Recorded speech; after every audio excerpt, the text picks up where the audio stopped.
In the last 5 years, me and my team have generated almost $500 million in attributed revenue for e-commerce and retail businesses. By the end of this video, you'll know if your account is stuck in a DPA death spiral, you'll know how much budget you should actually be spending on dynamic product ads, and how to rebalance spend so that you can grow new customers and profit again instead of watching your ROAS slowly dwindle away. First, I'm going to show you what an over-reliance on DPAs actually looks like inside real 7 and 8 figure accounts. Then we'll break down how Andromeda and attribution are tricking you into pumping more and more budget into bottom of funnel. And then finally, I'm going to give you a simple funnel budget split and creative mix that you can screenshot, you can plug it straight into your Meta account so you can fix this before it ruins your next quarter.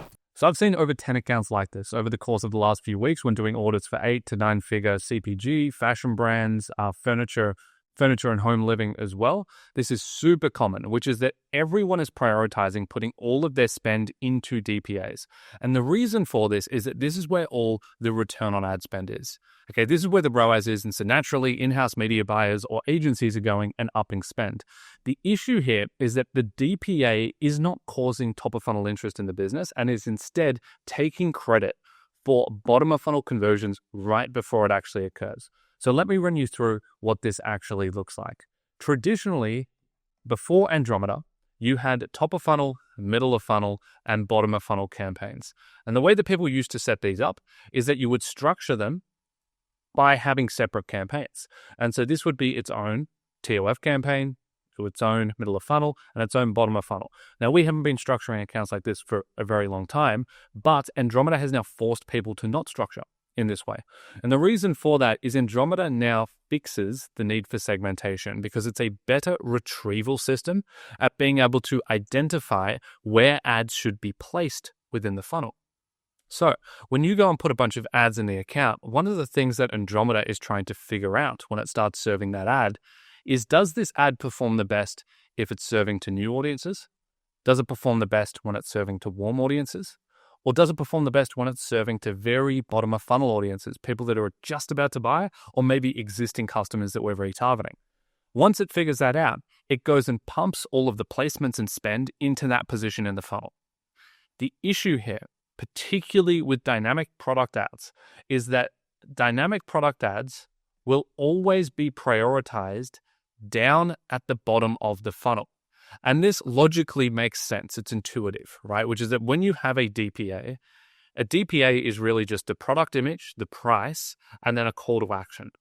Realistically, how well is that kind of stuff resonating with top of funnel audiences? Yes, some people will buy. Yes, in some very specific instances, DPAs might be incremental on new audiences. But 99% of the time, that just isn't the case. You can't just take a product, throw it in people's faces with a price and say, please buy. Okay, most people don't want to. And so instead, you have to warm them up through a process of serving top of funnel ads that gets them interested in the brand. So let's say this is ad A. Then we go and follow up with ad B, which is a little bit more direct response. It's calling someone to actually buy. And then eventually what happens is Meta goes and serves ad C in here, which is a DPA, which collects the purchase. Now, a good way to think about this is to simplify the funnel based on different asset types. Now, this obviously is an oversimplification of the way that this works, but it gets the point home. If we think about top of funnel as just videos, because videos generally do perform the best on top of funnel because it gives you the ability to demonstrate the product, show all your value propositions, maybe funnel through a bunch of different products that you have if you're in fashion. And so generally, videos do perform the best here. Now, once again, this is a generalization, but that's the point in making this simple. Middle of funnel, let's say this is images. And so once people have been warmed up, once they've seen some videos of the brand, the products that you sell, the value propositions, they then get retargeted with images, which is more to the point. Hey, here's the product, here's the price. Do you want to buy it? And then eventually down the bottom here, you get DPAs, which after someone's been warmed up with some videos, they've seen a couple images, now a DPA comes in, straight call to action, click here, buy now, they click and they end up buying. What ends up happening is because Meta attributes conversions based on last click, so all of the purchase value, all of the purchase amount goes to the last click in the funnel, what ends up happening is that all of the ROAS drops here. Return on ad spend will always drop to the bottom of funnel in every single platform. And this is the issue with not understanding what campaigns are doing and where they're sitting in warming up audiences. And so what ends up happening here is that inexperienced media buyer or an agency that's still over prioritized on ROAS will go, okay, this is where we should start to put all our budget. And what ends up happening is they flip the funnel. And so rather than the funnel looking like this, which should be, and this is what we said in the intro, a 90% budget allocation here. Now, this is for new fast-growing brands that don't have a big existing customer base. So this can really go as low as 50%, in my opinion. But you want to be somewhere in this range. I would personally, if I was running the business, sit at about 70. Middle of funnel, this is going to sit at about 20 to 25%. And then bottom of funnel, you're going to have about 5 to 15%. So there's obviously some ranges here, but this gives you a little bit of an indication. What's ending up happening, particularly in these accounts that I'm seeing, where there's a way over allocation to DPAs, is that the funnel's actually getting flipped. And so the funnel starts to look like this, where top of funnel spend allocation is at like 5 to 10%. And the reason for this is that most people don't want to allocate a lot of their media budget into content creation. People see content creation as a cost center rather than a revenue driver, whereas they see Meta as a revenue driver. If we give $20,000 to Meta, we will get $50,000 back. Therefore, that's a good trade. But if we put $20,000 into making new content, I personally, as a business owner, don't know how to measure the returns there. And so I see it as a cost center rather than a revenue driver.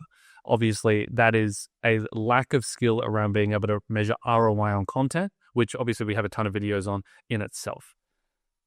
From top of funnel, we then have middle of funnel. Now, middle of funnel, people are allocating a fine amount here, 40% plus. And the reason being is that they're just loading a bunch of images in, which are really easy to generate. You can take 200 in one shoot, or you can just start to leverage AI here as well. The new Nano Banana update by Gemini is insane here for just getting multiple iterations. And so because of that, people are loading up on middle of funnel, but it doesn't matter because there's no top of funnel to actually see these ads.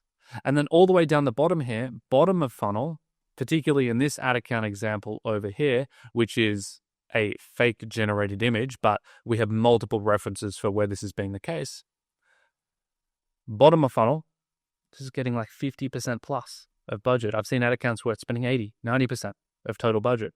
And so the issue here is that DPAs look really good. The ROAS looks really good initially once you launch them into the account.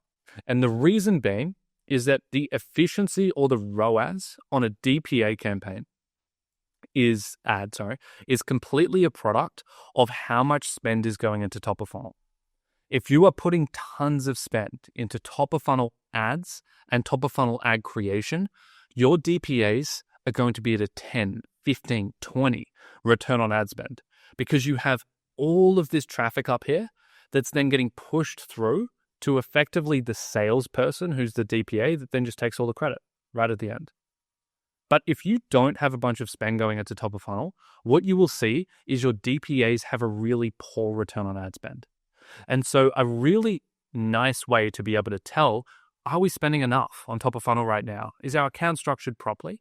Is what is your ROAS on DPAs? Now, important that when you're measuring this ROAS number, don't just go into your account, pull out a ROAS column and call it a day. Make sure that you break down the attribution setting to 7-day click. Even more ideally, you break it down to incremental attribution. Now, you can do this by going and clicking on columns, which is up here somewhere, and then you click on compare attribution settings, and then you choose 7-day click or you choose incremental attribution. That's then going to give you the best read possible on the actual ROAS of your DPAs. If the ROAS is bad, guess what? You're not spending enough on top of funnel.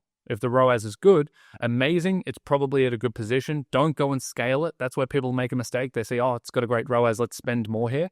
Don't do that because you can't spend more on bottom of funnel campaigns. This upside down pyramid just doesn't work, okay? Because let's say that you're only generating 10,000 people interested in your brand on a monthly basis, and then you're just retargeting these people 20, 30 times because you have so much budget down here. It's not going to increase the likelihood of these people to buy. At least it's not going to be very incrementally profitable to do so. Now, the issue is that once you get yourself into this position, when you start increasing budget on DPAs, what ends up happening is your ROAS might start at a 7. And then over time, it just slowly starts to decline. And for example, in this account, we're now down at, let's say, a 3 ROAS. And now why is that the case? It's because they've constantly been shrinking the top of funnel and reallocating to bottom, and it's slowly drawing down on these DPAs.